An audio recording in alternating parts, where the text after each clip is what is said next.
அல்லாஹுடைய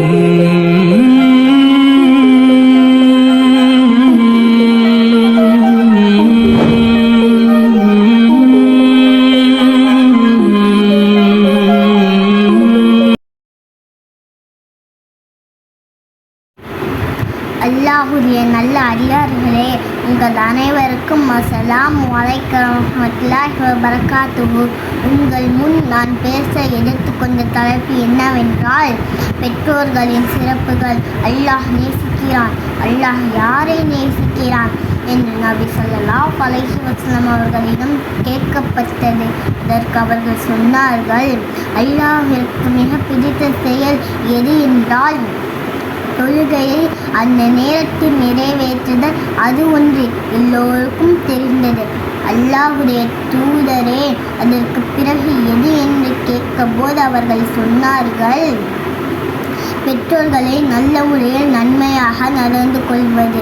இவ்வுலகில் தாய் தந்தை உங்களோடு உயிரோடு வாழ்ந்து கொண்டிருந்தால் அல்லாஹ் உங்களுக்கு அதை விட பெரிய அருளை கொடுக்கவில்லை. உங்கள் தாய் தந்தை உங்களோடு பொருத்தத்தோடு மரணித்திருந்தால் இவ்வுலகிலும் நாளை மறுமையிலும் நீங்கள் வெற்றி பெற்றவர்கள். உங்கள் மீது கோபத்தோடு உங்களோடு பொருந்தாமல் மரணித்திருந்தால் அல்லாஹ்விடத்தில் தௌபாவை கொண்டு திரும்பிக் கொள்ளுங்கள்.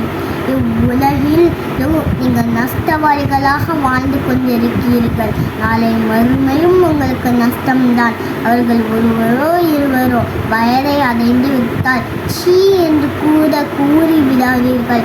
அவர்களிடத்தில் கண்ணியமாக பேசுங்கள். தாய் தந்தை உங்களுக்கு கல்வியை கொடுத்திருக்கலாம், கொடுக்காமலும் இருக்கலாம். செல்வத்தை கொடுத்திருக்கலாம், கொடுக்காமலும் இருக்கலாம். ஆனால் அவர்களுக்கு காலம் முழுவதும் பணிவிடை செய்து அல்லாஹ்விடத்தில் நன்மையை தேடிக் கொள்ளுங்கள். அல்லாஹ் குர்ஆனில் கூறுகிறான், நீங்கள் வாலிப வயதை அடைந்துவிட்டால், குறிப்பாக 40 வயதை அடைந்துவிட்டால், உன் குடும்பம், உன் தொழில், உன் செல்வம் அனைத்தும் உன்னை மிகைத்துவிடக் கூடாதே. உன் தாய் தந்தைக்கு நன்றியோடு இருக்க வேண்டிய காரியத்தில் உன் பெற்றோர்களை நன்மையாக நடந்து கொள்ளுங்கள். ஏனென்றால் அவள் உன்னை சிரமப்பட்டு பெற்றிருக்கிறாள், வளர்த்திருக்கிறாள். உங்களுக்காக அவள் வாழ்வையே அர்ப்பணித்திருக்கிறாள். உன் தாய் அல்லாஹுவின் அருள். உன் தாயின் பாதத்தில் சொர்க்கம் உள்ளது. அல்லாஹுடைய நேசத்தை பெற வேண்டும் என்றால் உன் பெற்றோர்களுக்கு அழகிய முறையில் நடந்து கொள்ளுங்கள். நீங்கள் குர்ஆனை ஓதத் தெரிந்தவர்களாக இருந்தாலும், பெரிய செல்வந்தராக இருந்தாலும், உலகமே உங்களுக்கு கட்டுப்பட்டு இருந்தாலும், உன் பெற்றோர்களிடத்தில் குறை வைத்திருந்தால் நீங்கள் பெரும் நஷ்டவாளிகளாக ஆவீர்கள். நாளை மறுமையும் உங்களுக்கு நஷ்டம்தான்.